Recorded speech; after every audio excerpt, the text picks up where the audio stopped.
Hello दोस्तों। तो कैसे हैं आप सब। आई होप कि आप सब अच्छे होंगे और अपनी पढ़ाई को कंटिन्यूअस कर रहे होंगे। तो ड्रीम क्लासेस में आप लोगों का स्वागत है। मैं आप लोगों का भाई टोनी शर्मा आज मैं लेके आया हूँ यूपी बोर्ड क्लास 12th वालों के लिए फिजिक्स, जो कि फिजिक्स का चैप्टर नंबर 1 वैद्युत आवेश तथा क्षेत्र, वैद्युत आवेश तथा क्षेत्र आज हम लोग कवर करेंगे कि विद्युत आवेश तथा क्षेत्र को आज हम लोग कवर करने वाले हैं। तो आप लोग इस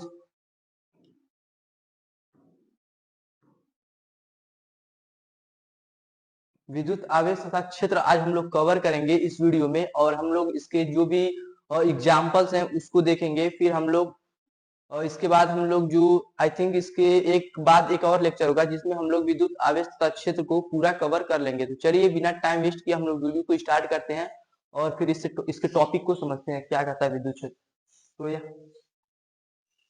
तो यहाँ से देख सकते हैं आप लोग जो कि विद्युत आवेश तथा क्षेत्र का जो फर्स्ट पॉइंट है आप लोग का विद्युत आवेश। विद्युत आवेश क्या होता है, तो इसको हम लोग इजिली समझेंगे कि विद्युत आवेश क्या होता है। विद्युत आवेश किसी भी मैटर का वह प्रॉपर्टीज होता है जिससे वो पता लगाता है कि कोई भी ऑब्जेक्ट है या मैटर है कि वो मतलब आवेशित है या नहीं है, उसके बारे में बताता है। जैसे कि आप लोगों ने देखा होगा कभी कमाल कि हम लोग अपने बाल में कॉम्ब लगाते हैं। जब कॉम्ब को इसी करते हैं फेरते हैं तो उसके बाद से क्या होता है कि जब हम कॉम्ब को अपने बाल के पास लाते हैं तो क्या करता है कॉम्ब कि बाल को अट्रैक्ट करता है अपने तरफ। तो ये किसके कारण होता है, ये एक आवेश के कारण ही होता है ऐसा।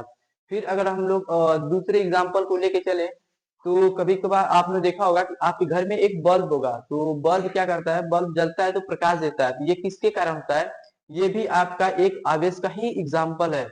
तो फिर आपने कभी एक और एग्जाम्पल ले लेते हैं जो कि थर्ड एग्जाम्पल। कभी कभार आपने देखा होगा कि हमारे घर में कोई फंक्शन होता है या फिर बर्थडे पार्टी होता है, उस टाइम पे हम लोग अपने घर में गुब्बारा लगाते हैं। वो भी या किसी मटेरियल का यूज करके लगाते हैं या फिर किसी धागे से उसको बांध के लगा देते हैं। तो ऐसा अब इसके बाद से तो हम लोग नहीं करने वाले। क्यों? क्योंकि हम लोग साइंस के स्टूडेंट हैं, तो हम लोग को तो कुछ साइंटिफिक सोचना होगा ना। तो इसके लिए हम लोग क्या यूज करेंगे कि हम लोग एक गुब्बारा लेंगे। तो गुब्बारे को अपने बाल में रगड़ेंगे। रगड़ने के बाद वहां पे जहां पे भी हम लोग लगाना चाहते हैं वहां पे हम लोग ले जाएंगे। तो वो गुब्बारा एटलीस्ट 1 घंटे तक वो वहीं पे स्टेबल होगा जहां पे हम लोग उसको फिट करेंगे। तो ये भी एक आवेश के कारण ही होता है। तो आई होप कि आप लोगों को विद्युत आवेश क्या है समझ में आ गया होगा। तो यहाँ से आप लोग इसका डिफिनेशन भी देख सकते हैं जो कि आप लोगों को बोर्ड एग्जाम में लिखना है। ये तो ओवरव्यू था जिससे कि आप लोगों को पता चल जाए मोटा मोटी में कि विद्युत आवेश होता क्या है। तो इसका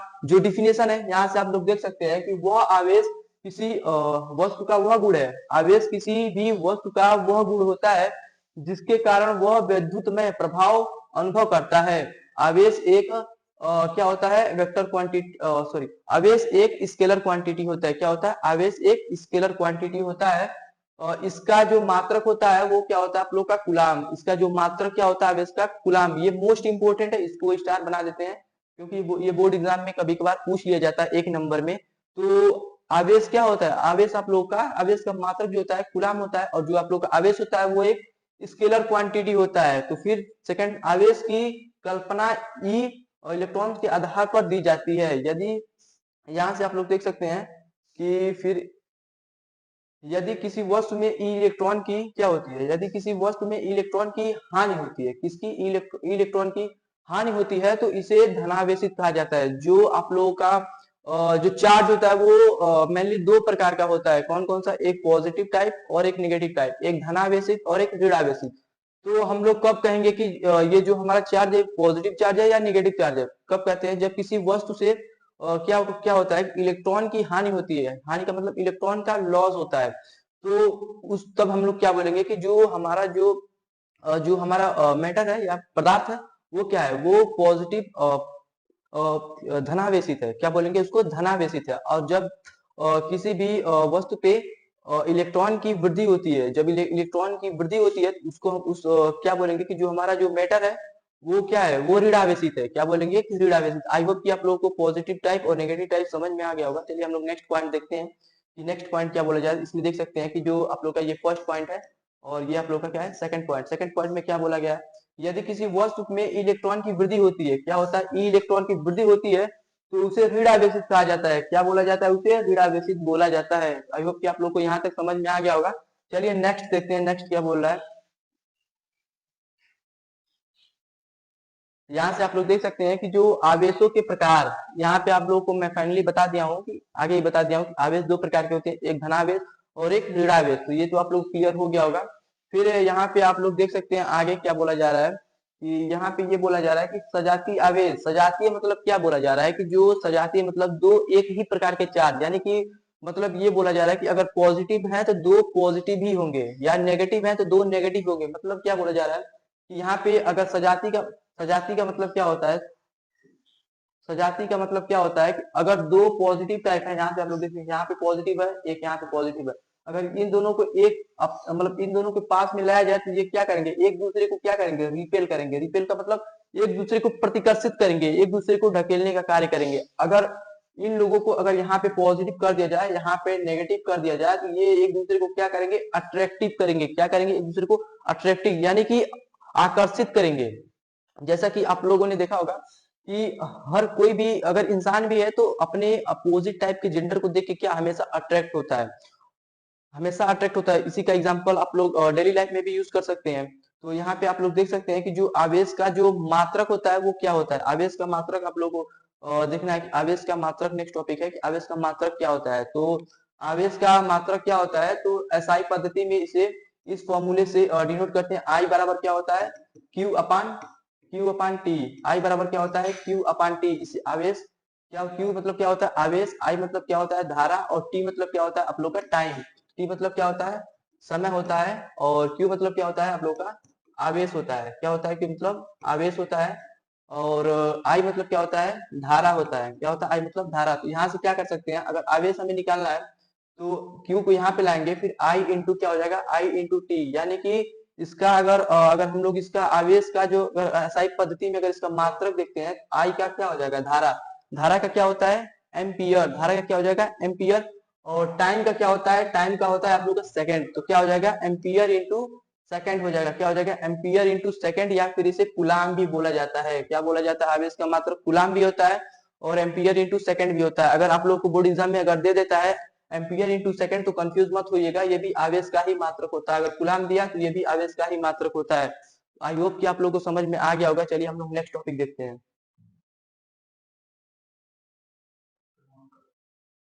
तो चलिए हम लोग नेक्स्ट टॉपिक देखते हैं। नेक्स्ट टॉपिक में क्या बोला जा रहा है? तो नेक्स्ट टॉपिक में देखिए, सीजीएस पद्धति में स्टेट कुलाम मात्रक होता है किसका? 1 कुलाम इक्वल टू इतना होता है। कितना होता है? 1 कुलाम इक्वल टू होता है आप लोगों का 3 × 10⁻⁹ कितना? 9 स्टेट कुलाम होता है। क्या होता है? स्टेट कुलाम। कितने के? 1 कुलाम बराबर होता है 3 × 10⁻⁹ स्टेट कुलाम। कितना होता है? स्टेट कुलाम होता है। किसके बराबर? 1 कुलाम के बराबर। चलिए हम लोग नेक्स्ट टॉपिक देखते हैं। नेक्स्ट टॉपिक में बोला जा रहा है कि विद्युत चुंबकीय मात्रक, अगर विद्युत चुंबकीय मात्रक है तो उसको ईएमयू से रिप्रेजेंट करते हैं। किससे रिप्रेजेंट करते हैं? ईएमयू से रिप्रेजेंट करते हैं। तो यहाँ पे देख सकते हैं कि आप लोग का 1 कुलाम इक्वल टू कितना ईएमयू होता है? तो 1 कुलाम इक्वल टू 1/10 ईएमयू होता है। कितना होता है? 1/10 ईएमयू होता है। अगर इसको ऐसे अगर लिखना चाहे तो 0.1 ईएमयू भी लिख सकते हैं। कितना लिख सकते हैं? 0.1 ईएमयू भी इसे लिख सकते हैं। तो यहाँ से आप लोग देख सकते हैं जो आप लोग का नेक्स्ट टॉपिक है, सबसे छोटा मात्रक क्या होता है आप लोगों का? सबसे छोटा मात्रक फ्रैंकलिन होता है। क्या होता है आप लोगों का? फ्रैंकलिन। क्या होता है? सबसे छोटा मात्रक की बात करें तो क्या होता है? फ्रैंकलिन। 1 फ्रैंकलिन इक्वल टू कितना होता है? 1 फ्रैंकलिन इक्वल टू होता है 3.335 और 6 इंटू 10⁻⁻ कितना होता है? -10 गुलाम होता है। कितना होता है? 1 फ्रैंकलिन इक्वल टू 3.335 और 6 इंटू 10⁻⁻10 गुलाम होता है 1 फ्रैंकलिन इक्वल टू। और सबसे बड़ा जो मात्रक होता है आपका फैरेड होता है। सबसे बड़ा मात्रक जो आपका फैरेड होता है। और यहाँ देख सकते हैं 1 फैरेड में कितना होता है? 96,500 गुलाम होता है। कितना होता है? 96,500 गुलाम। 1 फैरेड में कितना होता है? 96,500 गुलाम होता है। तो फिर अन्य जो आप लोग का मात्रक होता है, अन्य मात्रक क्या होता है? 1 माइक्रो कुलाम। 1 माइक्रो कुलाम में कितना होता है? 10⁻⁻6 कुलाम होता है। और 1 नैनो कुलाम में कितना होता है? 10⁻⁹ कुलाम होता है। कितना? 1 नैनो कुलाम में कितना होता है? 10⁻⁹ कुलाम होता है। और सी में आप लोग देख सकते हैं 1 पिको कुलाम। 1 पिको में कितना होता है? 10⁻⁻12 कुलाम होता है। और फिर यहाँ पे डी जो है आप लोगों का मिली कुलाम। मिली कुलाम इसको एमटीसी से रिप्रेजेंट करते हैं। मिली कुलाम को किससे? एमसी से रिप्रेजेंट करते हैं। और 1 एमसी इक्वल टू होता है 10⁻³ कुलाम होता है। तो यहाँ से आप लोग देख सकते हैं कि जो विद्युत आवेशों के मूलभूत गुण क्या होते हैं, इसको आप लोग इसको स्टार बना दीजिएगा, क्योंकि ये बोर्ड एग्जाम में कभी कभार पूछ लिया जाता है 2 नंबर में कि विद्युत आवेशों के मूलभूत जो गुण होते हैं वो कौन कौन से होते हैं। तो इसको हम लोग देखते हैं कि जो विद्युत आवेशों के मूलभूत गुण कौन कौन से होते हैं। तो यहाँ से आप लोग देख सकते हैं जो कि फर्स्ट पॉइंट है कि आवेशों का संरक्षण है। यानी कि आवेशों का संरक्षण कहने का क्या मतलब है कि संरक्षण के नियमानुसार किसी विलगित निकाय में कुल आवेश नियत रहता है। इसका मतलब क्या है कि संरक्षण के नियमानुसार किसी विलगित निकाय में जो टोटल उसका जो आवेश होता है वो क्या है, एक कांस्टेंट होता है। इसका मतलब क्या बोला जा रहा है, कोई एक आइसोलेटेड सिस्टम है। आइसोलेटेड सिस्टम का मतलब क्या होता है कि कोई एक ऐसा सिस्टम है जो इन्वायरमेंट से इंटरेक्शन नहीं कर रहा है। इन्वायरमेंट से इंटरेक्शन करने का नहीं करने का क्या मतलब है, अगर नहीं करता है तो इसका बेसिकली मतलब ये समझ सकते हैं ना कि वो आवेश का आदान प्रदान नहीं करता है। यानी कि वो जो आइसोलेटेड सिस्टम है वो क्या करता है, आवेश का जो चार्ज का आदान प्रदान नहीं करता। उसे हम लोग वैसे सिस्टम को हम लोग, कोई एक ऐसा सिस्टम है जो आवेश का आदान प्रदान नहीं करता है, उस सिस्टम को हम लोग क्या बोलेंगे, आइसोलेटेड सिस्टम। अगर बेसिकली है कि अगर कोई एक ऐसा सिस्टम है जो अगर वो क्या आवेश का अगर आदान प्रदान नहीं कर रहा है, तो वो जाहिर सी बात है क्या हो जाएगा, तो उसका जो आवेश होगा उस पे वो क्या होगा, वो कांस्टेंट होगा। यानी कि नियत होगा, उसका जो आवेश उस सिस्टम का जो आवेश होगा वो नियत होगा। तो यही बताता है जो फाइनली यही आवेश का संरक्षण का नियम यही बताता है कि कोई एक ऐसा आइसोलेटेड सिस्टम है जो कि जो उसका जो आवेश होता है वो क्या होता है, वो एक नियत रहता है। जो उसका आवेश होता है वो क्या होता है, नियत रहता है। फिर सेकंड पॉइंट में आप लोग देख सकते हैं कि जो सेकंड पॉइंट आवेशों की योज्यता, जो आवेशों की योज्यता क्या होती है, किसी निकाय का कुल वैद्युत आवेश विभिन्न अवयवी कणों पर अब उपस्थित भिन्न भिन्न आवेशों के बीजगणितीय योग के बराबर होता है। यानी कि बीजगणितीय योग के बराबर का मतलब क्या है कि जो हमारा चार्ज होता है, यानी कि जो हमारा चार्ज होता है उसको हम लोग डायरेक्टली ऐड कर सकते हैं। जैसे हम लोग इजिली मैथमेटिक्स में किसी भी नंबर को ऐड करते हैं, उसी तरह हम लोग यहाँ फिजिक्स में ये आवेशों की योज्यता का मतलब है उसको डायरेक्टली ऐड कर सकते हैं। जैसे फॉर एग्जांपल में अगर देखा जाए तो यहाँ से आप लोग देख सकते हैं प्लस का 18, अगर प्लस का 18 इसको ऐड करते हैं कितना, -14 अगर ऐड करते हैं तो इसका वैल्यू कितना आ जाएगा, प्लस का 4। यानी कि यही बताता है जो आप लोग आवेशों की जो योज्यता है यही बताता है, इसको डायरेक्टली हम लोग ऐड कर सकते हैं। यही आवेशों की जो योज्यता है यही डिफाइन करता है। तो आई होप कि आप लोग को आवेशों की योज्यता समझ में आ गया होगा। तो यहाँ से आप लोग जो आप लोग को बोर्ड एग्जाम में लिख के आना है 2 नंबर में, यहाँ से आप लोग देख सकते हैं किसी निकाय का कुल वैद्युत आवेश विभिन्न अवयवी कणों पर उपस्थित भिन्न भिन्न आवेशों के बीजगणितीय योग के क्या होता है, बराबर होता है। तो थर्ड पॉइंट आप लोग देख लीजिए, थर्ड पॉइंट क्या बोल रहा है, आवेश का क्वांटीकरण। जो आवेश का क्वांटीकरण है इसे मोस्ट इंपोर्टेंट रखिएगा, इसे मोस्ट इंपोर्टेंट रखिए, इसे इंपोर्टेंट रखिएगा, क्योंकि ये बोर्ड एग्जाम में कभी कभार नहीं हर एक साल पे पूछा जाता है। अगर आप लोग पिछले साल का अगर पेपर उठाते हैं तो उसे किसी न किसी सेट में ये क्वेश्चन अवश्य ही जरूर ही आया होगा, क्योंकि 1 नंबर में 2 नंबर में कभी कभार ये पूछ लिया जाता है। क्वांटीकरण के सिद्धांत के अनुसार किसी वस्तु पर आवेश इलेक्ट्रॉन के आवेश का पूर्ण गुणज होता है जिसे मूल आवेश कहते हैं, इसे ई से प्रदर्शित करते हैं। यानी कि इसका मतलब आवेश का क्वांटीकरण का मतलब क्या है कि कोई एक ऐसा मतलब कोई एक ऐसा मैटर है जिसको हम इलेक्ट्रॉन से कितने इलेक्ट्रॉन से उसका गुणा कर रहे हैं, वही बता रहे हैं उसको कितने इलेक्ट्रॉन से गुणा कर रहे हैं। अब जाहिर सी बात है कि इलेक्ट्रॉन का अगर हम लोग इलेक्ट्रॉन का किसी भी चीज किसी नंबर से गुणा करते हैं तो इलेक्ट्रॉन से किससे गुणा करेंगे, इसे किसी पूर्ण नंबर से, इसे किसी कंप्लीट नंबर से मल्टीप्लाई करेंगे। ऐसा तो होगा नहीं कि चलो ठीक है आधा आधा आधा इलेक्ट्रॉन से या आधा नंबर से मल्टीप्लाई कर दे, ऐसा तो होगा नहीं कि आधा नंबर से मल्टीप्लाई कर देंगे। ऐसा क्यों नहीं होगा। अगर मान लीजिए सपोज कीजिए अगर हम लोग डेली लाइफ का एग्जांपल है तो एग्जांपल में भी हम लोग समझ सकते हैं कि जैसे कि मान लीजिए कोई आपके फ्रेंड का फंक्शन है, तो किसी फ्रेंड का अगर फंक्शन, किसी फ्रेंड के घर में अगर फंक्शन है, तो अगर वो इनविटेशन लेके आता है आपके घर पे तो आप लोग क्या बोलेंगे कि ठीक है इनविटेशन एक्सेप्ट कर लेंगे। अगर इनविटेशन एक्सेप्ट करने के बाद आप क्या करेंगे, अपना पैर भेज देंगे उसके घर पे, ऐसा तो है नहीं। आप लोग कंप्लीट जाएंगे ना, अपना पूरा बॉडी लेके जाएंगे वहां पर। यही काम इलेक्ट्रॉन करता है। इलेक्ट्रॉन क्या करता है, किसी भी नंबर से मल्टीप्लाई करता है तो वो पूर्ण गुणज का मतलब क्या है, अगर वो मल्टीप्लाई कर इलेक्ट्रॉन पे कितना होता है, इलेक्ट्रॉन पे कितना होता है, 1 पॉइंट कितना होता है, 1.6 इंटू 10⁻⁻19 होता है, 19 कूलम होता है। फिर यहाँ पे माइनस होता है, यहाँ पे जब मल्टीप्लाई कर रहे हैं, जब यहाँ पे मल्टीप्लाई कर रहे हैं तो यहाँ पे क्या करेंगे, क्यू बराबर क्या होता है, क्यू बराबर आपका एन इंटू ई होता है। यहाँ पे देख सकते हैं, यहाँ पे यानी आपका ये है, तो यहाँ से जब मल्टीप्लाई कर रहे हैं तो यानी कि एन क्या है, एन की वैल्यू 1 होता है, 2 होता है, 3 होता है, 4 होता है, डॉट डॉट डॉट इन्फिनिटी तक ले जाते हैं। तो यहाँ से आप किसी नंबर में 1/2 या 1/3 या पॉइंट की बात हुआ नहीं हुआ है, क्योंकि क्योंकि जो जिस इलेक्ट्रॉन के मल्टीप्लाई कर रहे हैं जिस नंबर से, वो पूर्ण क्या है, पूर्ण गुणज है, यानी कि कंप्लीट नंबर है। यही बात इस क्वांटीकरण का जो सिद्धांत है यही बताता है कि किस क्वांटीकरण के सिद्धांत के अनुसार किसी वस्तु पर आवेश, किसी भी वस्तु पे कितना आवेश है उसका पूर्ण गुणज होता है कि मूल आवेश किसे कहते हैं। तो इसे ई से प्रदर्शित किया जाता है। इसे किससे, ई से इसको रिप्रेजेंट किया जाता है। आप लोग देख सकते हैं इसे किससे, ई से रिप्रेजेंट किया जा रहा है। तो आई होप कि आप लोग को जो आवेश का क्वांटीकरण है ये आप लोग को समझ में आ गया होगा। तो चलिए हम लोग फिर नेक्स्ट टॉपिक देखते हैं, नेक्स्ट टॉपिक क्या बोल रहा है।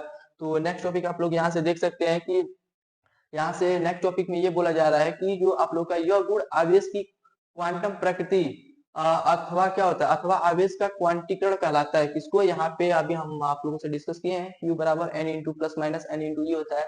n क्या है, अंतरांतरित यानी कि इलेक्ट्रॉन की संख्या बताता है। इलेक्ट्रॉनों की संख्या, कितना इलेक्ट्रॉन है, 1.6 इंटू 10 टू दी पावर कितना होता है, -19 कूलम होता है। फिर आवेश होता है, आवेश आप लोग देख सकते हैं। फिर ई यहाँ पे कितना 1.6, यहाँ पे 1.6 into 10 to the power -19 coulomb, अभी हम लोग डिस्कस किए हैं ई की वैल्यू कितना होता है। फिर कूलाम का नियम क्या होता है, कूलाम का नियम आप लोगों को क्या बताता है, यहाँ से जो ये भी आप लोग का टॉपिक है, जो इसको स्टार डबल स्टार कीजिएगा, क्योंकि ये भी कहीं ना कहीं किसी सेट में पूछ लिया जाता है, 2 नंबर में, 3 नंबर में, कभी कभी ये तो 5 नंबर में भी इसे पूछ लिया जाता है। तो इसे भी आप लोग डबल स्टार रखिएगा, क्योंकि ये हमेशा पूछा जाता है बोर्ड एग्जाम में। तो यहाँ से आप लोग देख सकते हैं कि जो कूलाम का नियम है, ये दो स्थिर बिंदु आवेशों के बीच, दो स्थिर बिंदु आवेशों के बीच, यानी कि कोई भी यहाँ पे चार्ज है, एक चार्ज Q1 है, एक चार्ज Q2 है, किसी भी दो आवेशों के बिंदु, मतलब किसी भी दो स्थिर बिंदु आवेशों के बीच लगने वाला आकर्षण या प्रतिकर्षण बल, दो लगने वाला आकर्षण, यानी कि इस पे जो फोर्स लगेगा, कुछ तो कुछ फोर्स लगेगा ना, मान लीजिए F फोर्स लगता है, तो अब जो इसके बीच का डिस्टेंस है, इनके बीच का, वो r है। तो यानी कि क्या बोला जा रहा है, दो स्थिर बिंदु आवेशों के बीच लगने वाला आकर्षण या प्रतिकर्षण बल दोनों आवेशों के, यानी कि दोनों आवेशों के परिमाणों के गुणनफल के अनुक्रमानुपाती, अनुक्रमानुपाती का मतलब क्या है कि इसके जो Q1 और Q2 है अनुक्रमानुपाती, तथा इनके बीच की दूरी की, इनके दोनों बीच की दूरी के वर्ग के व्युत्क्रमानुपाती, यानी कि इसके व्युत्क्रमानुपाती हो जाएगा। इसके क्या है, ये इसके व्युत्क्रमानुपाती है। F के कितना है, व्युत्क्रमानुपाती है, और जो F है Q के कितना है, अनुक्रमानुपाती है। तो यहाँ पे जो अगर यहाँ से पूछ दिए, कभी कभार पूछ दिया जाता है बोर्ड एग्जाम में कि जो F है कूलाम के नियमानुसार, जो F है आप लोगों का, वो R पे क्या है, R स्क्वायर के क्या है, व्युत्क्रमानुपाती है। क्या है आप लोगों का, क्या है आप लोगों का, इनवर्सली प्रोपोर्शनल है। क्या है आप लोगों का, इनवर्सली प्रोपोर्शनल है। क्या है, F जो है R स्क्वायर, जो F है, तो जो R स्क्वायर है वो F के क्या है, इनवर्सली प्रोपोर्शनल है। तो याद, यहाँ से आप लोग देख सकते हैं कि व्युत्क्रमानुपाती होता है, और फिर यह बल दोनों आवेशों के मिलाने वाली रेखा के अनुदिश कार्य करता है। ये बल क्या करता है, जो दोनों आवेशों को मिलाने वाली जो रेखा है उसके उसके क्या बता रहा है, उसके अनुदिश ही कार्य करता है। क्या करता है, उसके अनुदिश ही कार्य करता है। यदि दो बिंदु आवेशों Q1 व Q2 एक दूसरे से r दूरी पर हो, तो उनके बीच कार्यरत आकर्षण अथवा प्रतिकर्षण बल परिमाण, परिमाण या क्या होता है, यहाँ से आप लोग देख सकते हैं कि अभी हम लोगों ने डिस्कस किया था इसको। तो आप लोग देख सकते हैं कि अभी हम लोगों ने डिस्कस किया था इसको। तो F क्या होता है, F inversely proportional Q1 Q2 अपन R स्क्वायर। अगर यहाँ से हम लोग देखें, तो अगर यहाँ से हम लोग देखते हैं इसको, तो अगर यहाँ से, एक सेकंड,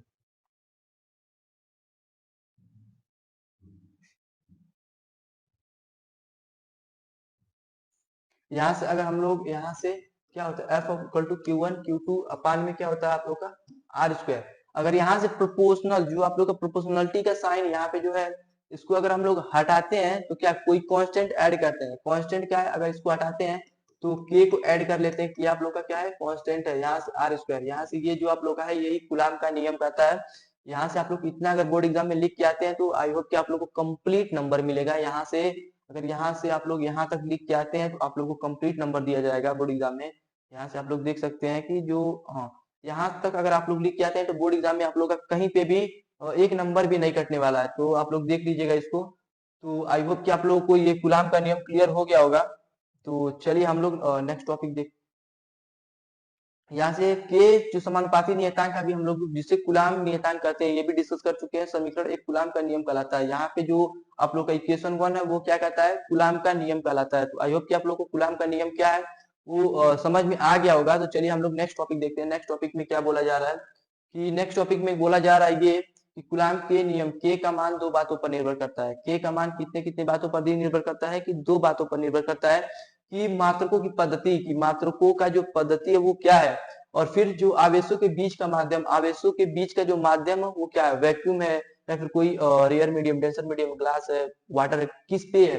तो उस पे भी क्या करता है, जो के का मान है निर्भर करता है, डिपेंड करता है किस पे मात्रकों की पद्धति पे और फिर आवेशों के बीच के माध्यम पर निर्भर करता है। जैसे कि अगर हम डेली लाइफ में एग्जांपल है, तो अगर इसका एग्जांपल लेते हैं तो अगर हम लोग क्या करते हैं, अगर हम लोग को कोई खाली में दौड़ा दे, यानी कि कोई फर्श पे दौड़ा देता है, मिट्टी पे, तो हम लोग क्या करते हैं, और किसी को पानी में दौड़ा देता है, तो कौन आदमी सबसे तेज जाएगा, तो जो मिट्टी पे है वो सबसे तेज जाएगा। सबको पता है जो मिट्टी पे है वो सबसे तेज जाएगा। जो जो पानी में वो कैसे जाएगा, वो थोड़ा धीरे जाएगा। ये तो सबको पता है। क्यों? क्योंकि मीडियम पे तो आपका जो दौड़ना है वो किस पे डिपेंड कर रहा है, वो आपके मीडियम पे डिपेंड कर रहा है ना, आप किस मीडियम में दौड़ लगा रहे हैं इस पे भी डिपेंड करता है। तो यही आप लोग का ये बता रहा है कि आवेशों के बीच जो माध्यम है उस पे डिपेंड करता है कि आवेश किस माध्यम में जा रहा है, किस माध्यम में नहीं जा रहा है। यहाँ से देख सकते हैं कि स्थिर वैद्युत के अध्ययन के लिए आजकल एसआई पद्धति का प्रयोग किया जाता है। जो आप लोगों का स्थिर वैद्युत की अध्ययन, जो भी हम लोग इलेक्ट्रोस्टैटिक का स्टडी कर रहे हैं, तो आज के टाइम पे क्या कर रहे हैं कि हम लोग एसआई पद्धति का जो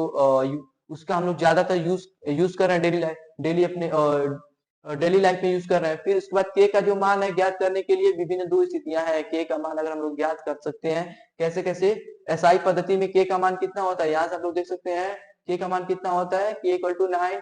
के का मान कितना होता है एसआई पद्धति में, 9 इंटू 10 टू द पावर कितना होता है, 9।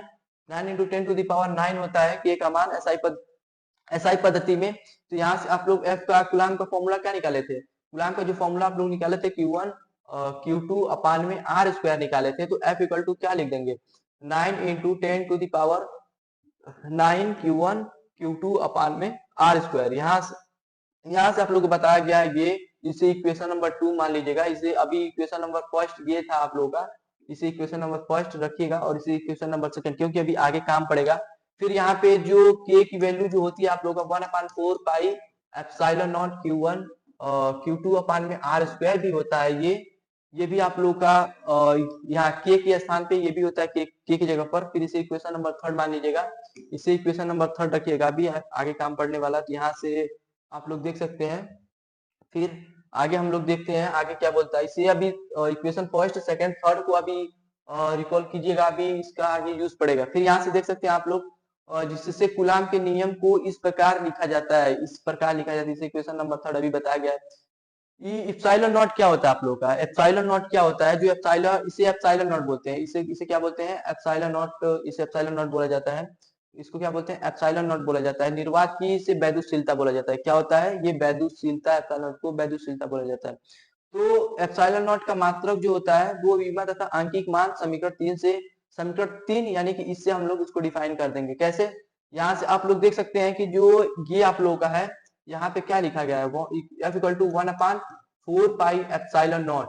फिर क्या है Q1 Q2 अपान में R स्क्वायर लिखा गया है। फिर हमें किसका निकालना है, इसका निकालना है हमें, इसका क्या निकालना है आप लोग का, मात्रक, और फिर इसके विमा निकालना है। तो फिर इसको कैसे निकालेंगे, यहाँ से आप लोग क्या करेंगे कि यहाँ से आप लोग को इसको ऊपर ले जाएंगे। जब इसको यहाँ से ऊपर ले जाएंगे तो एप्सिलॉन नॉट इक्वल टू क्या हो जाएगा, इसको जब आप लोग ऊपर ले जाते हैं तो क्या हो जाएगा, इसको जब ऊपर ले जाएंगे, तो जब इसको ऊपर ले जाते हैं तो ये जाहिर सी बात है ये नीचे आ जाएगा। तो क्या हो जाएगा Q1 और Q2 अपान में क्या हो जाएगा, F इंटू आर स्क्वायर हो जाएगा। अब यहाँ से आप लोग देख सकते हैं कि यहाँ पे Q1 Q2 क्या है आप लोग का, आवेश है। आवेश का मात्रक क्या होता है, कूलाम, यानी कि इसका मात्रक कूलाम हो जाएगा। तो यहाँ से आप लोग देख सकते हैं कूलाम का क्या होता है, 80 होता है।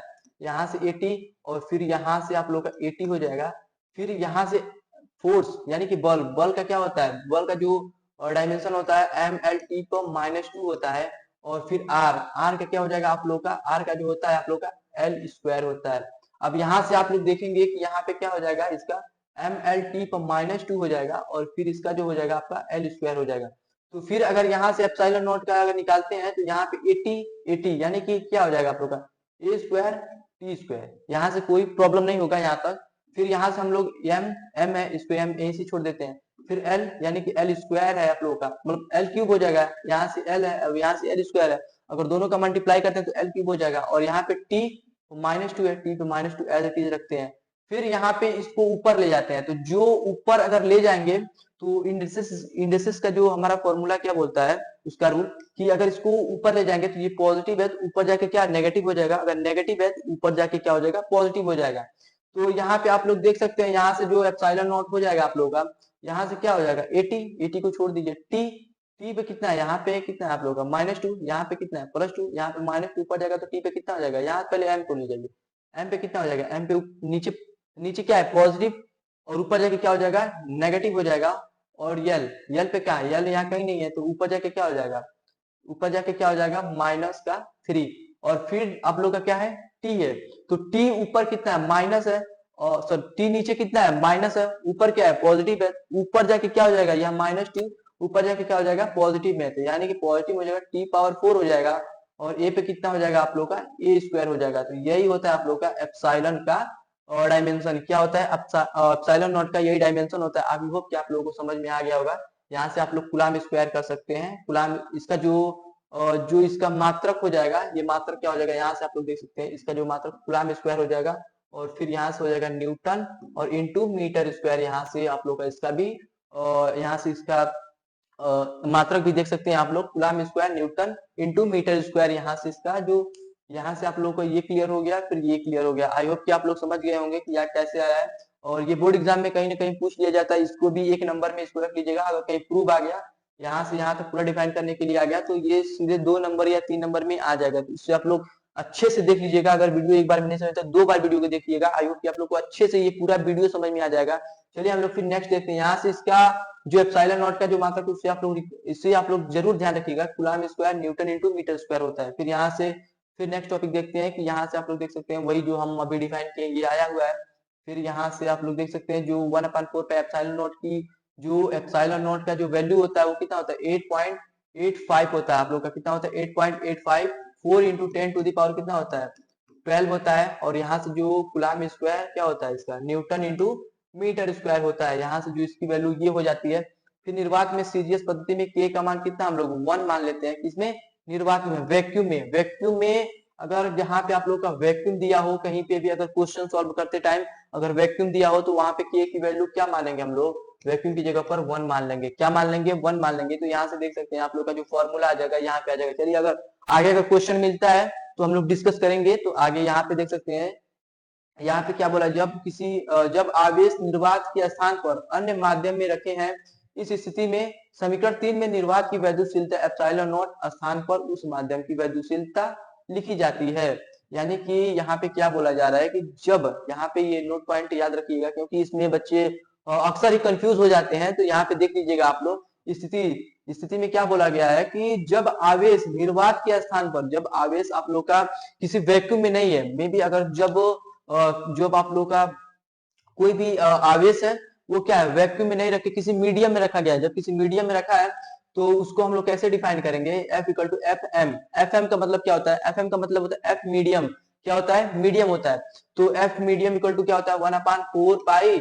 और यहाँ से आप लोग का जो मीडियम में रखा गया है, वैक्यूम में तो रखा नहीं गया है, अगर मीडियम में रखा है तो एप्सिलॉन नॉट नहीं लेंगे, एप्सिलॉन लेंगे। यहाँ पे Q1 और Q2/r², यहाँ पे हो जाएगा एज इट इज, सब कोई एज इट इज रहेगा। बस यहाँ पे एप्सिलॉन नॉट नहीं रहेगा, एप्सिलॉन नॉट यहाँ पे नहीं रहेगा, बस यहाँ पे एज इट इज एप्सिलॉन रहेगा। ये करेक्ट है, ये आप लोगों का हो जाएगा यहाँ पे मीडियम के लिए। फिर यहाँ पे हम लोग नेक्स्ट टॉपिक देखते हैं। नेक्स्ट टॉपिक क्या बोला जा रहा है कि यहाँ से आप लोग नेक्स्ट टॉपिक देख सकते हैं कि माध्यम का जो परावैद्युतांक होता है वो क्या बोलता है। माध्यम का जो परावैद्युतांक है वो क्या बोला जा रहा है, किसी माध्यम की वैद्युशीलता तथा निर्वात की वैद्युशीलता, किसी भी माध्यम की वैद्युशीलता और फिर किसी भी माध्यम की वैद्युशीलता और निर्वात की वैद्युशीलता का अनुपात एक नियतांक होता है। क्या होता है, किसी भी माध्यम की वैद्युशीलता और निर्वात की वैद्युशीलता क्या होता है, किसी भी माध्यम की वैद्युशीलता क्या हम लोग डिनोट कर रहे थे, माध्यम यानी कि मीडियम का जो वैद्युशीलता था वो एप्सिलॉन था, आप लोगों को पता है। जो आप लोग का वैक्यूम का जो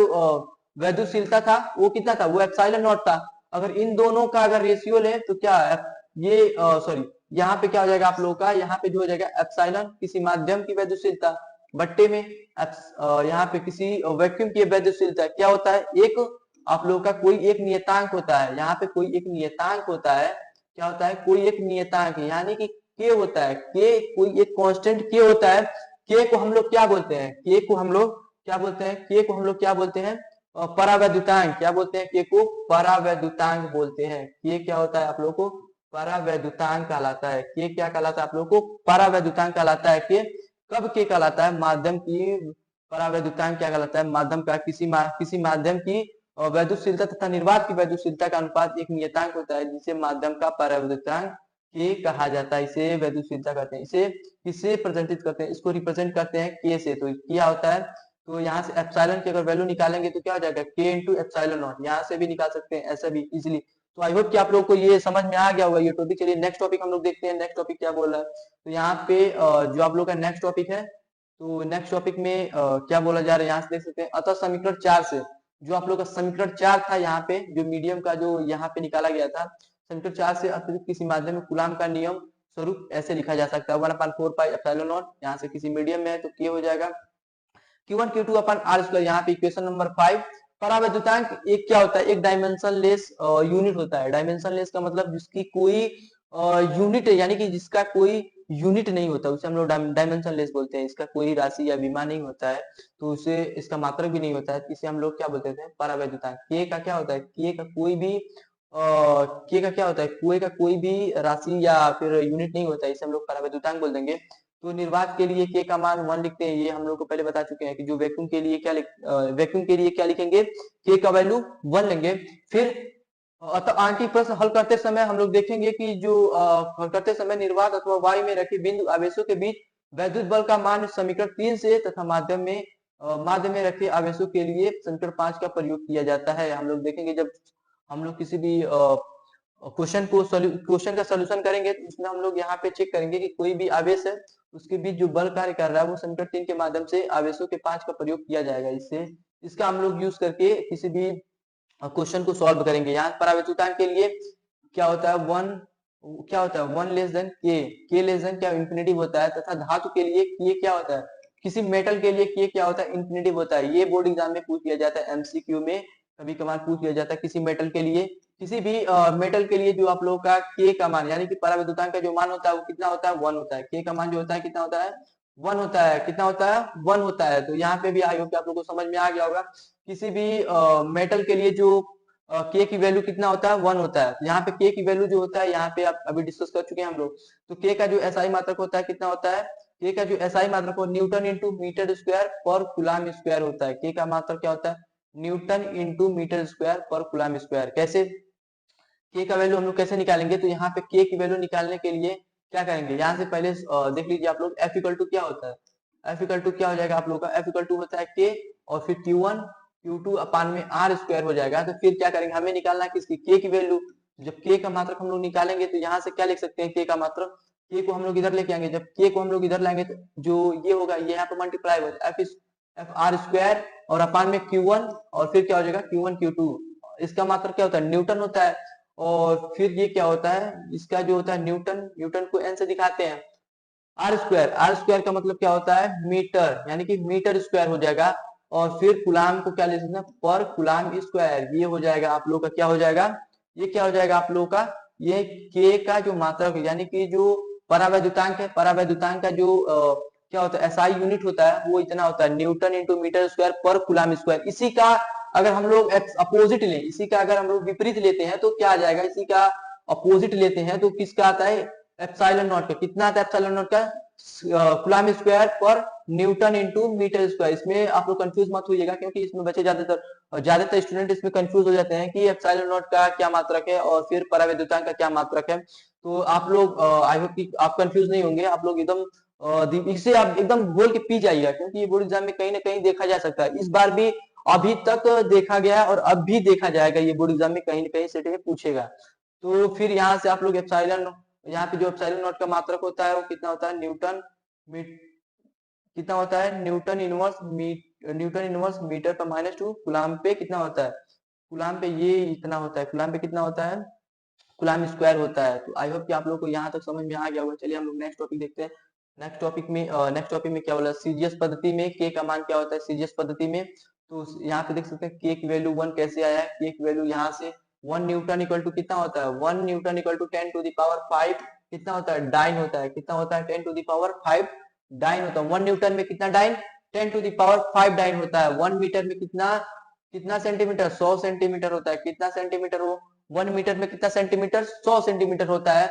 और 1 कूलाम में कितना स्टेट कूलाम होता है, 1 कूलाम में कितना स्टेट कूलाम होता है, 3 into 10 to the power 9 statcoulomb होता है। कितना होता है, स्टेट कूलाम होता है। कितना होता है, 1 कूलाम में 3 into 10 to the power 9 statcoulomb होता है। यहाँ से आप लोग देख सकते हैं कि आवेश के मात्रक कूलाम की परिभाषा क्या होता है। प्रथम निर्वात में r दूरी पर स्थित दो बिंदु आवेशों Q1 Q2 के बीच कार्यरत बल जो होता है, यहाँ पे आप लोग पहले डिस्कस कर चुके हैं हम लोग।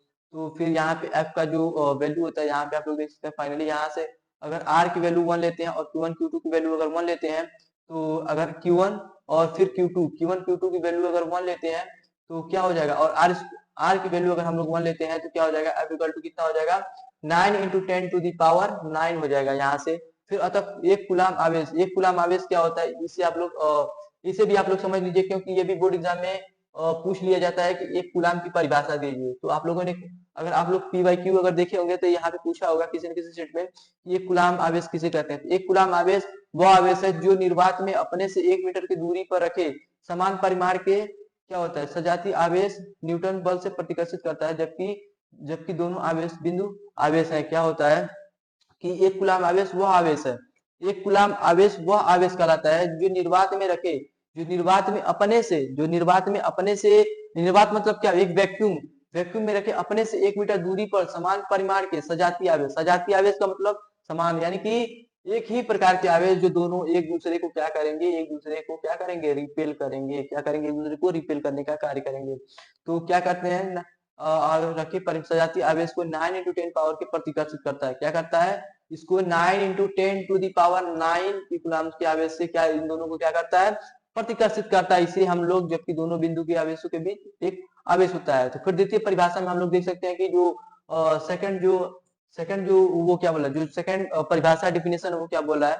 तो सेकंड परिभाषा में किसी चालक में वैद्युत आवेश की प्रवाह दर को वैद्युत धारा कहते हैं। क्या कहते हैं, किसी चालक में, कोई एक ऐसा चालक है, तो चालक में वैद्युत आवेश की प्रवाह दर को, चालक में अगर विद्युत आवेश अगर प्रवाहित हो रहा है तो उसे वैद्युत धारा कहते हैं। तो आई होप कि आप लोग समझ में आ गया होगा।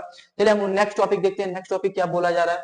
नेक्स्ट टॉपिक में हम लोग देखते हैं नेक्स्ट टॉपिक क्या बोला है। नेक्स्ट टॉपिक में ये बोला जा रहा है कि वैद्युत धारा कैसे निकालेंगे हम लोग। आई इक्वल टू क्या होता है, Q upon T. I equal to क्या होता है आप लोग का, क्यू अपान टी। तो इसका अगर ऐसा ही मात्रक निकालें तो क्या हो जाएगा, क्यू का मात्रक क्या हो जाएगा, यहाँ से क्यू का मात्रक क्या हो जाएगा, आवेश। क्या क्यू क्या होता है आप लोग का, क्यू जो आप लोग का होता है क्या, क्यू जो होता है आप लोग का आवेश होता है। क्या होता है, क्यू आवेश होता है। और ये आप लोग का क्या होता है, ये टाइम होता है। क्या होता है, समय होता है। तो यहाँ से आवेश का मात्रक क्या होता है आप लोग का, कूलाम होता है, और इसका मात्रक जो होता है सेकंड होता है। तो कूलाम पर सेकंड होता है। तो यानी कि वैद्युत धारा का मात्रक क्या होता है, कूलाम पर सेकंड होता है। यहाँ से आप लोग देख सकते हैं 1 कूलाम बराबर क्या होता है, एम्पियर पर सेकंड होता है। क्या होता है, 1 coulomb equal two ampere per नहीं होता है, एम्पियर इंटू होता है। यहाँ पे पर नहीं होगा, एम्पियर इंटू सेकंड हो जाएगा। यहाँ पे अगर धारा का मात्रक पूछ दे तो धारा का मात्रक आप लोग यहाँ से एसआई पद्धति में कूलाम पर सेकंड बता सकते हैं इजिली। तो यहाँ से एक कूलाम वो आवेश है जो किसी चालक में 1 एम्पियर की धारा प्रवाहित होने पर उसके अनुप्रस्थ परिच्छेद में प्रति सेकंड गुजरता है। क्या करता है, एक कूलाम वह आवेश है, एक कूलाम वह आवेश कहलाता है जो किसी चालक में, जो किसी भी चालक में 1 एम्पियर की धारा, उसके जो अनुप्रस्थ परिच्छेद का क्षेत्रफल है वो प्रति सेकंड में धारा प्रवाहित हो रहा है एम्पियर, तो उसे हम लोग क्या बोल देंगे, एक कूलाम आवेश कहा जाता है। ये द्वितीय परिभाषा है किसका, एक कूलाम आवेश का। चाहे तो आप वो फर्स्ट डिफिनेशन ले सकते हैं, या तो आप लोग यहाँ से सेकंड डिफिनेशन ले सकते हैं। आप लोग का कहीं भी नंबर कटने वाला नहीं है। तो आई होप कि आप लोग को यहाँ तक समझ में आ गया होगा। तो चलिए हम लोग कूलाम के नियम का सदिश रूप देखते हैं। सदिश स्वरूप क्या होता है कूलाम के नियम का, माना निर्वात में r दूरी पर स्थित दो बिंदु आवेश, माना निर्वात में r दूरी पर स्थित दो बिंदु आवेशों Q1 व Q2 के मूल बिंदु O के सापेक्ष स्थित सदिश R1 व वेक्टर R2 है। तो Q1 के सापेक्ष Q2 का स्थिति सदिश R21 तथा इसकी दिशा में एकांक सदिश क्या होता है, एकांक सदिश, इसे एकांक यूनिट वेक्टर बोलते हैं। तो क्या होता है आर कैप, इसे क्या बोलते हैं कैप बोलते हैं। कैप का मतलब टोपी, आप लोगों को पता होगा कैप का मतलब क्या होता है टोपी। तो आर पे क्या, आर को टोपी पहनाना, यही हो गया ना, तो आर पे टोपी हो गया। तो फिर इसे R21 कहते हैं। इस प्रकार से भी परिभाषित कर सकते हैं कि आर वेक्टर 21 क्या लिख सकते हैं इसको, तो R2 माइनस R1, इसको ऐसे भी रिप्रेजेंट कर सकते हैं। अगर कहीं ऐसा पूछ दिया R12, इसको कैसे कर देंगे, इसी को आर क्या कर देंगे वेक्टर R1 और वेक्टर R2 माइनस कर देंगे। तो यहाँ पे ये भी क्लियर हो गया होगा। आई होप कि आप लोग को कूलाम के वेक्टर का जो नियम है, यहाँ पे ऐसा कभी कभार एमसीक्यू में देखने को आ जाता है ये फॉर्मूला, तो इस फॉर्मूले को आप लोग याद कर लीजिएगा। इसे भी 2 स्टार दे दिया जाता है, क्योंकि ये भी कहीं बोर्ड एग्जाम में कहीं न कहीं कूलाम के जो नियम का सदिश स्वरूप है क्या होता है, इसे भी देखने को मिल जाता है कहीं न कहीं बोर्ड एग्जाम में। तो आई होप कि आप लोगों को क्लियर हो गया होगा। तो चलिए हम लोग यहाँ से नेक्स्ट टॉपिक देखते हैं। नेक्स्ट टॉपिक क्या बोला जा रहा है, तो यहाँ से जो बहुल आवेशों के बीच जो हमारा फोर्स लग रहा है वो क्या होता है। तो बहुल आवेशों के बीच का जो हमारा ये क्या बताता है, फोर्स बिटवीन मल्टीपल चार्ज।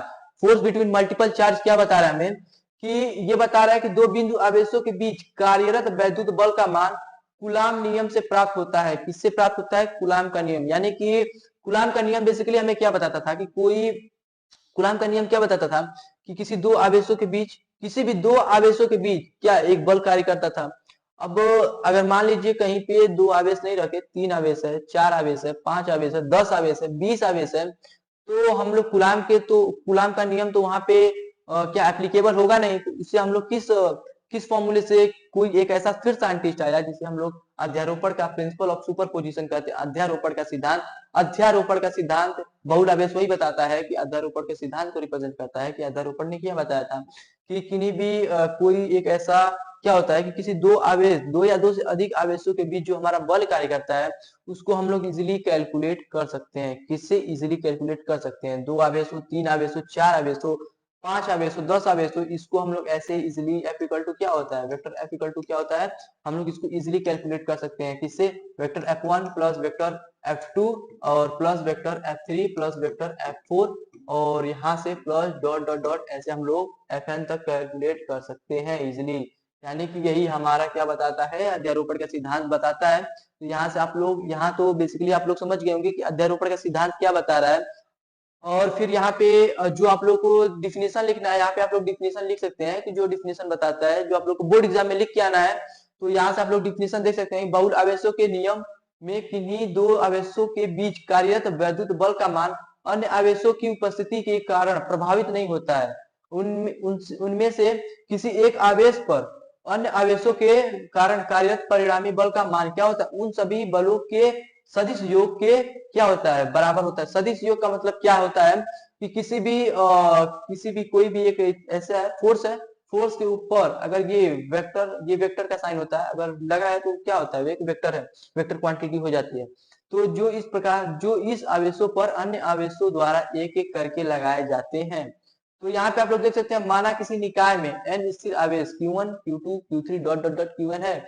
यदि आवेश क्या होता है Q1 पर Q2 द्वारा आरोपित बल F21 क्या होता है, के द्वारा Q1 पर आरोपित F13 Q1 के द्वारा आरोपित बल F1 को परिणामी वैद्युत बल अध्यारोपण के सिद्धांत से यहाँ से आप लोग देख सकते हैं जो अभी यहाँ पे डिफाइन किया गया, यही अध्यारोपण का सिद्धांत बताता है। आई होप कि आप लोग को अध्यारोपण का सिद्धांत समझ में आ गया होगा। तो चलिए हम लोग नेक्स्ट टॉपिक देखते हैं कि नेक्स्ट टॉपिक हमारा क्या बोल रहा है कि लघु उत्तरीय प्रश्न। यहाँ पे आप लोगों का कुछ क्वेश्चन लिया गया है कि अभी तक आप लोगों ने जितना पढ़ा है उससे रिलेटेड कुछ क्वेश्चन लिया गया है। तो इस क्वेश्चन के बारे में हम लोग डिस्कस करेंगे कि क्वेश्चन को कैसे लगाना है। तो ये बोर्ड एग्जाम में आप लोग के लिए आ सकता है। तो यहाँ से आप लोग देख सकते हैं कि निर्वात में धातु के परावैद्युतांक का मान क्या होता है। तो निर्वात में धातु के परावैद्युतांक का मान, यानी कि जो आप लोग का परावैद्युतांक है, जो आप लोग का परावैद्युतांक है वो क्या होता है, परावैद्युतांक क्या होता है आप लोग का निर्वात में कितना होता है। तो आप लोग को पता होगा जो निर्वात में होता है उसकी वैल्यू 1 हम लोग पहले डिस्कस कर चुके हैं। तो यहाँ से धातु के परावैद्युतांक का मान क्या होता है, धातु के जो परावैद्युतांक का मान मेटल के लिए जो अभी हम लोगों ने डिस्कस किया था कि कहीं ना कहीं बोर्ड एग्जाम में पूछ लिया जाता है। यहाँ से मेटल के लिए जो के का वैल्यू होता है वो कितना होता है, अभी हम लोगों ने इनफाइनाइट क्या होता है, इन्फिनिटी, अभी हम लोगों ने डिस्कस कर चुका है। तो फिर यहाँ से किसी माध्यम की परावैद्युतशीलता एप्सिलॉन तथा निर्वात की परावैद्युतशीलता एप्सिलॉन नॉट यानी कि किसी माध्यम की पारगम्यता का बात करें तो एप्सिलॉन, निर्वात की पारगम्यता का बात करें तो एप्सिलॉन नॉट। संबंध संबंध क्या होता है कि अभी इसको भी हम लोग डिस्कस किए थे, क्या होता है एप्सिलॉन नॉट। यहाँ से हम लोग कैसे निकाले थे, एप्सिलॉन अपान एप्सिलॉन नॉट से निकाल लिए थे। तो यहाँ से के यानी कि इसको हम लोग इधर लाएंगे तो यहाँ से मल्टीप्लीकेशन करेंगे तो क्या हो जाएगा आप लोग का एप्सिलॉन इक्वल टू के इंटू एप्सिलॉन नॉट। यहाँ से हम लोग भी निकाल सकते हैं, इस संबंध को भी निकाल सकते हैं जहां से आप लोग का के क्या है, माध्यम का परावर्तकांक कहा जाता है। तो फिर आई होप कि आप लोग को यहाँ पे समझ में आ गया होगा क्वेश्चन। और अगर आप लोगों को ये लेक्चर अच्छा लग रहा है तो हमारे चैनल को सब्सक्राइब कर दीजिए और बेल आइकन दबा दीजिए, जिससे कि हमारे वीडियो की नोटिफिकेशन सबसे पहले आप तक और आए। और इस वीडियो को ज्यादा से ज्यादा शेयर कीजिए, जिससे कि आप लोगों के कोई भी फ्रेंड हो उससे उसको इस वीडियो से कुछ ना कुछ बेनिफिट हो सके। तो चलिए हम लोग नेक्स्ट क्वेश्चन नंबर थर्ड देखते हैं। क्वेश्चन नंबर थर्ड क्या बोला जा रहा है। क्वेश्चन नंबर थर्ड में ये बोल रहा है कि निर्वात की वैद्युतशीलता का मात्रक क्या होता है। तो निर्वात की वैद्युतशीलता का जो मात्रक होता है कूलाम के नियम से क्या होता है, यानी कि 1/4 pi epsilon not Q1 Q2 upon R square. यहाँ से आप लोग देख सकते हैं, ये भी हम लोग डिस्कस कर चुके थे। जो epsilon not coulomb square Newton और न्यूटन इनवर्स मीटर क्या होता है, ये होता है न्यूटन मीटर -2 होता है। यहाँ पे हम लोग ये भी डिस्कस कर चुके थे। जो एप्सिलॉन नॉट का जो यहाँ पे क्या होता है मतलब C square upon n into metre square होता है। अगर इसको यहाँ से अगर यहाँ पे ये हटाएंगे, अगर यहाँ पे ये हटाते हैं बाई का चिन्ह हटाते हैं तो क्या हो जाएगा, यहाँ से यही फॉर्मूला आ जाएगा। क्या आ जाएगा, न्यूटन इनवर्स और मीटर पे -2 आ जाएगा। यहाँ पे ये फॉर्मूला आ जाएगा। चलिए क्वेश्चन नंबर 4 देखते हैं। ये भी क्वेश्चन आप लोगों को आई होप कि आप लोग कर लिए होंगे। तो फोर्थ क्वेश्चन देखते हैं कि फोर्थ क्वेश्चन में क्या बोले, एक कूलम आवेश में कितने इलेक्ट्रॉन होते हैं। तो आप लोग को बताना है कि एक कूलम आवेश में क्या होता है, कितने इलेक्ट्रॉन होते हैं। तो एक कूलम आवेश में कितने इलेक्ट्रॉन होते हैं, तो यहाँ पे आप लोग ये भी देख लीजिए कि एक कूलम आवेश में कितने इलेक्ट्रॉन होते हैं। तो Q की वैल्यू क्या लेना है, Q की वैल्यू आप लोग को 1 लेना है। और फिर जो आप लोग का E की वैल्यू है कितना है, 1.6 इंटू 10 टू द पावर कितना होता है, 10 टू द पावर -19 कूलम होता है। तो Q बराबर क्या होता है आप लोग का N इंटू E होता है। तो N की वैल्यू हमें कैलकुलेट करना है, तो N की वैल्यू Q अपान क्या हो जाएगा, Q अपान E हो जाएगा। तो कितना हो जाएगा 1/1.6 इंटू 10 टू द पावर कितना हो जाएगा 10 टू द पावर -19 हो जाएगा। और -19 यहाँ से जब ऊपर मल्टीप्लाई करेंगे हम लोग, जब इसका ऊपर मल्टीप्लाई करते हैं तो कितना आ जाएगा 6.25 इंटू 10 टू द पावर कितना आ जाएगा 18 क्या आ जाएगा इलेक्ट्रॉन आ जाएगा। कितना आ जाएगा 18 इलेक्ट्रॉन आ जाएगा। तो आई होप कि आप लोगों को ये भी समझ में आ गया होगा क्वेश्चन। तो चलिए हम लोग नेक्स्ट क्वेश्चन देखते हैं। नेक्स्ट क्वेश्चन में क्या बोला जाए, भौतिक नियतांकों के मान। जो आप लोग का भौतिक नियतांक है उसका मान क्या होता है। तो इलेक्ट्रॉन पर कितना आवेश होता है, तो आप लोग देख सकते हैं कि -1.6 into 10 to the power -19 coulomb होता है। जो एक इलेक्ट्रॉन पर कितना आवेश होता है, -1.6 into 10 to the power -19 coulomb होता है। इलेक्ट्रॉन का जो द्रव्यमान होता है, इलेक्ट्रॉन का जो मास होता है वो कितना होता है, तो वो 9 into 10 to the power -31 kilogram होता है। कितना होता है 9 इंटू कितना होता है 9 into 10 to the power -31 kilogram होता है। प्रोटॉन पर आवेश कितना होता है, पॉजिटिव में होता है। प्रोटॉन किसे पी से डिनोट करते हैं। प्रोटॉन पर कितना होता है, अगर सपोज किसी एक इलेक्ट्रॉन और एक प्रोटॉन को ऐड किया जाता है तो उस पर कितना चार्ज होगा। जब एक इलेक्ट्रॉन और एक प्रोटॉन को ऐड किया जाता है तो क्या होता है, कितना हो जाएगा, उस पर 0 हो जाता है। क्यों, क्योंकि वो न्यूट्रल हो जाता है। कैसे न्यूट्रल हो जाता है, क्योंकि इलेक्ट्रॉन पे कितना होता है नेगेटिव होता है, इस पे कितना होता है पॉजिटिव होता है। जब दोनों को नेगेटिव और पॉजिटिव को ऐड करते हैं तो क्या आ जाएगा 0 कट जाता है। तो ये आप लोग जानते होंगे। तो चलिए जो प्रोटॉन पर आवेश कितना होता है, पॉजिटिव में होता है 1.6 into 10 to the power -19 coulomb होता है। फिर प्रोटॉन का जो द्रव्यमान होता है 1.67 into 10 to the power -27 kilogram होता है। फिर जो अल्फा कण पर आवेश होता है वो कितना 3.2 into 10 to the power -19 coulomb होता है। और अल्फा जो कण का द्रव्यमान होता है 6.68 into 10 to the power -27 kilogram होता है।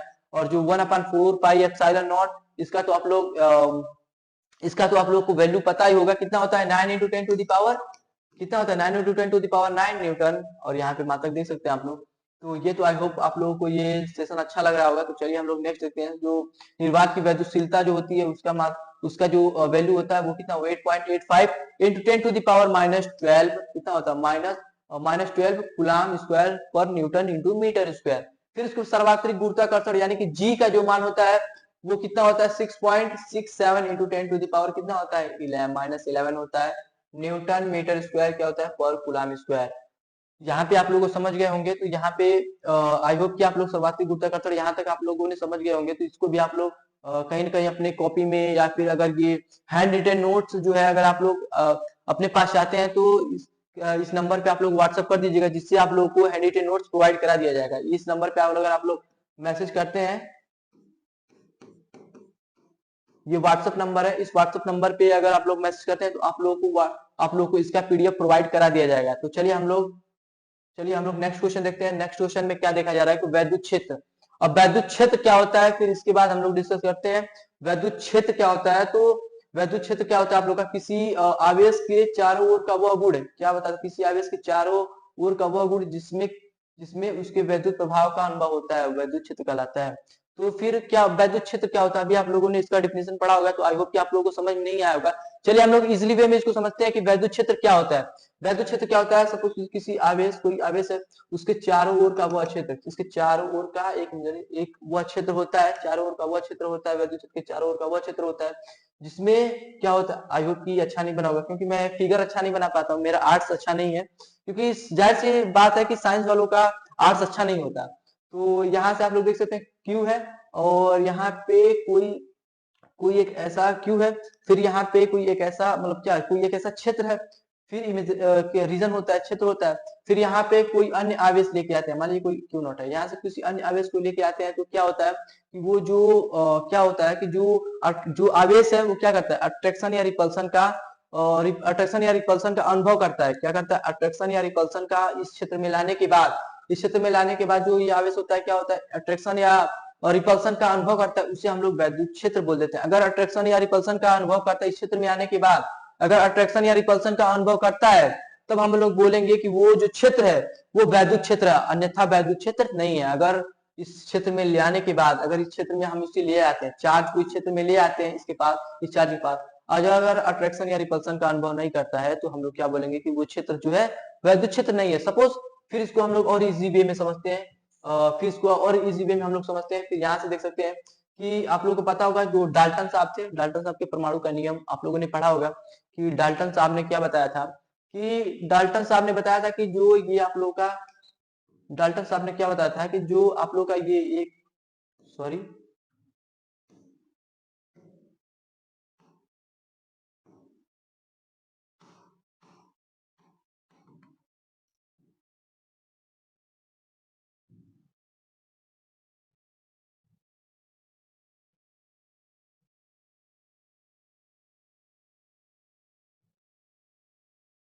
हाँ सही हो गया।